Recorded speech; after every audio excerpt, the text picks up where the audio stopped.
Selamat pagi saudara sekalian, bersyukur ya kita bisa memiliki kembali firman Allah yang boleh menguatkan, menguduskan, menyucikan setiap kali berkontak dengan firman. Seperti kalau kita mencuci beras atau apa ya, jadi semakin banyak air nanti berasnya akan semakin bersih, semakin terpisah dari gabah dan pengotor-pengotornya. Demikian juga setiap kali kita mendengar firman ini akan menyucikan, membersihkan kita dari kotoran-kotoran yang masuk ya ke dalam hidup kita lewat media sosial, lewat banyak hal yang masuk ke kita. Firman ini akan terus membersihkan. Bila kita akan mendengar firman, mari kita berdoa terlebih dahulu. Bapa di dalam surga, firman-Mu adalah kebenaran, dan kebenaran bolehlah membebaskan setiap kami. Biar firman-Mu memberi kepada kami kekuatan, memberi kepada kami keyakinan, dan batin kami merasakan kelepasan. Dan biar Roh-Mu bekerja lewat firman Allah yang boleh kami dengarkan. Biarlah Engkau meneguhkan setiap kami yang mendengar siaran ini. Biarlah nama Tuhan yang dimuliakan, dan kami berjumpa dengan firman ini seperti kami berjumpa dengan madu yang begitu manis, begitu memuaskan batin. Berjumpa dengan makanan yang memuaskan jiwa kami.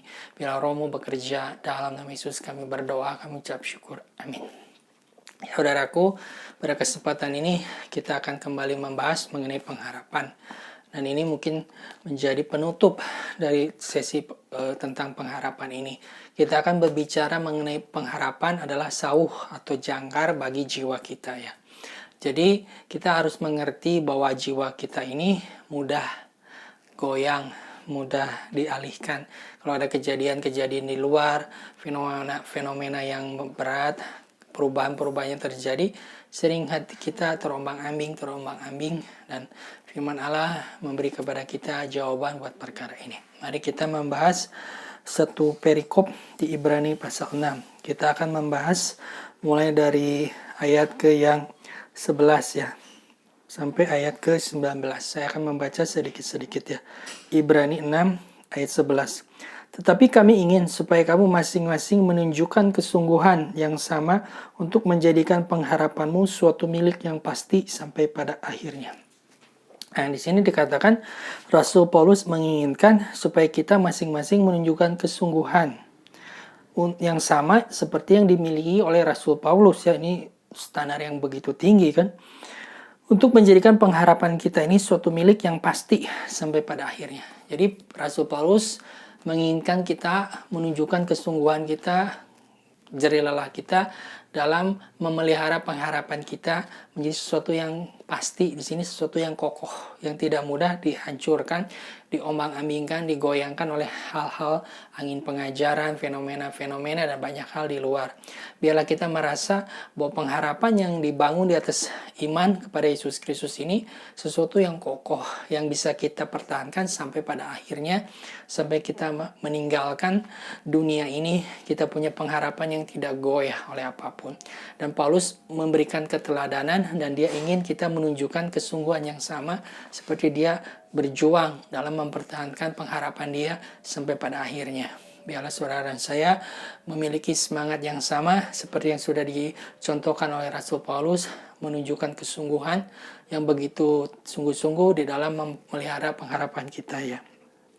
Di sini ayat ke-12, agar kamu jangan menjadi lamban, tetapi menjadi penurut-penurut mereka yang oleh iman dan kesabaran mendapat bagian dalam apa yang dijanjikan Allah. Nah, jadi godaannya adalah kita menjadi lamban dan kita menjadi malas di sini.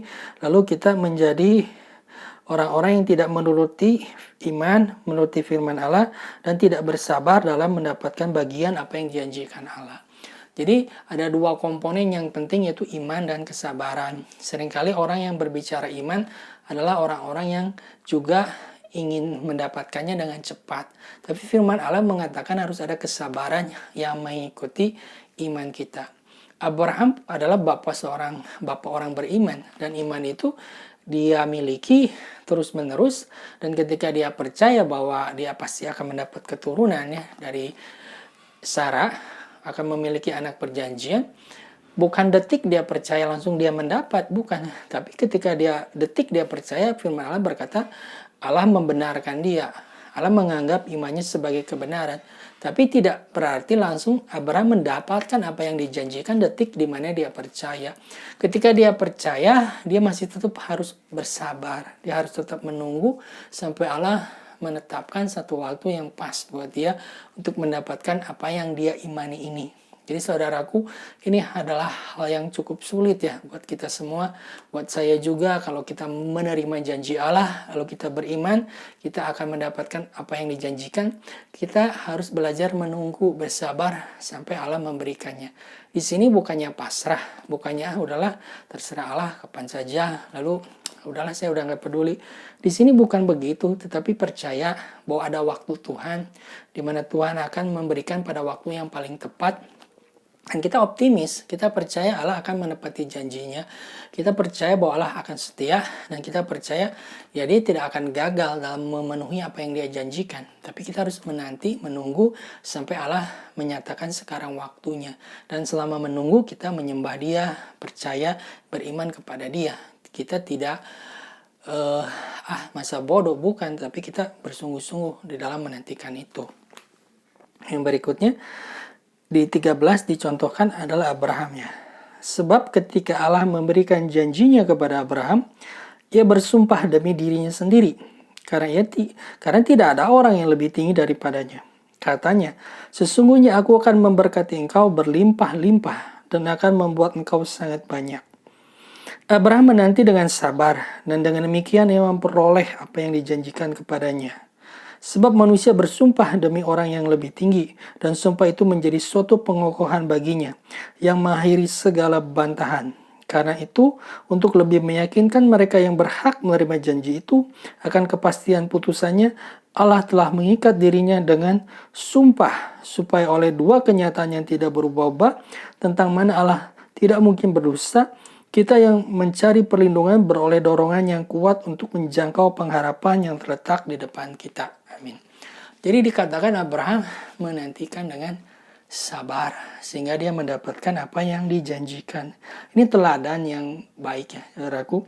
Orang yang beriman, orang yang penuh dengan iman, tapi dia harus juga orang yang penuh kesabaran menantikan apa yang dijanjikan Allah. Dikatakan bahwa ayat 14, aku akan memberkati engkau berlimpah-limpah dan akan membuat engkau sangat banyak. Inilah janji yang diberikan kepada Abraham. Lalu Abraham dikatakan ayat 15, menanti dengan sabar dan demikian memperoleh apa yang dijanjikan kepadanya. Ini indah sekali. Abraham menanti dengan sabar dan Abraham memperoleh apa yang dijanjikan. Kan di sini katakan, dengan demikian ia memperoleh apa yang dijanjikan kepadanya. Jadi ada satu janji yang luar biasa dan Abraham harus bersabar untuk mendapat janji itu dipenuhi. Dan Allah berjanji dan bersumpah bahwa itu pasti akan terjadi. Dikatakan dia bersumpah demi dirinya sendiri. Nah, jadi dikatakan dengan dua kenyataan yang tidak akan bisa berubah. Dan dua hal yang tidak berubah ini yang dimaksud adalah satu itu janji Allah atau firman Allah. Sama firman Allah adalah janji Allah. Yang kedua adalah dirinya sendiri atau sumpah dengan dirinya sendiri. Karena Allah tidak mungkin bersumpah kepada sesuatu yang lain karena tidak ada yang lebih tinggi daripada Allah. Kalau manusia kan bersumpah mungkin demi Allah gitu, demi sesuatu yang lebih tinggi supaya tidak ada yang membantah, supaya dia meyakini bahwa dia sungguh-sungguh. Tetapi Allah mengatakan bahwa aku bersumpah demi diriku sendiri. Jadi dia mengikat dua hal, firman Allah atau janji Allah, lalu kedua sumpah kepada Abraham untuk meyakinkan Abraham bahwa Abraham akan menerima apa yang dijanjikan kalau Abraham mau beriman dan Abraham mau bersabar. Nah, hal yang sama yang Allah berikan kepada kita yaitu sumpah kepada dirinya sendiri dan firman Allah. Ada satu janji yang akan diberikan kepada kita. Di sini dikatakan ke ayat 18, supaya oleh dua kenyataan yang tidak berubah-ubah yaitu firman Allah ya dan juga sumpah terhadap dirinya Allah sendiri, tentang mana Allah tidak mungkin berdusta, kita yang mencari perlindungan beroleh dorongan yang kuat untuk menjangkau pengharapan yang letak di depan kita. Jadi kita ini mencari perlindungan. Jadi setiap orang, setiap saudara dan saya di dunia ini dikejar-kejar oleh banyak hal ya. Di sini digambarkan orang yang mencari perlindungan itu seperti orang-orang yang mencari perlindungan ketika akan dibunuh. Di perjanjian lama itu ada yang namanya kota-kota perlindungan dan juga ada yang namanya tanduk mesbah, di mana ketika orang memegang tanduk itu, orang yang mau menumpahkan darah kepada dia itu tidak boleh memenggalnya atau membunuh orang itu ketika orang ini memegang tanduk itu. Jadi orang ini terlindungi ketika memegang tanduk ini. Dan kalau orang membunuhnya ya dia harus berhadapan dengan Allah. Allah yang akan menjadi hakim buat orang yang membunuh orang yang memegang tanduk ini. Nah, saudara dan saya di dunia ini banyak hal ya membuat kita dikejar-kejar.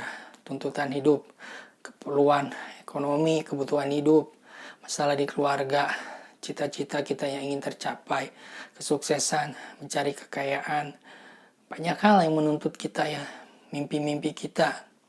Lalu orang-orang yang mungkin menyerang kita dan banyak hal yang membuat kita tuh seperti terburu-buru dikejar-kejar dan tidak tenang. Kita ingin membuktikan diri kepada orang-orang bahwa kita ini berhasil dan membuat jiwa kita tidak damai, jiwa kita tidak tenang. Seperti orang yang dikejar-kejar.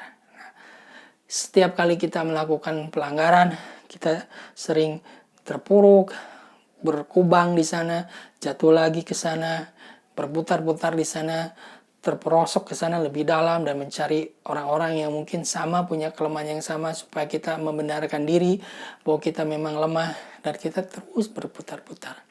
Tapi Allah memberi kepada kita solusi, bahwa Allah memberi kita satu pengharapan kepada Kristus di mana kita bisa berlindung dari setiap orang yang hendak mencelakai kita.